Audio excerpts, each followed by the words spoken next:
গ্রামের মধ্যে দিয়েই তো এই গীতখোলা নদী গেছে। এই হাঁটতে হাঁটতে আরও একটু দেখতে পেলাম, গ্রামের মধ্যে দিয়ে আসছে দেখো নদী।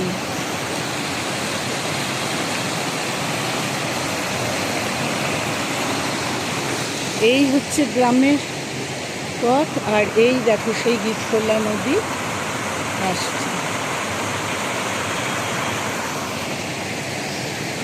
একটু হাঁটি।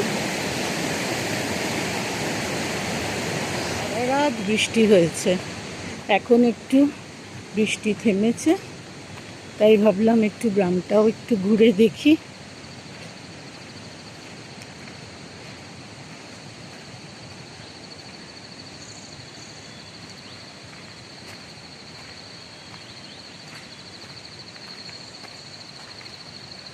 Welcome to गीतखोला Basti.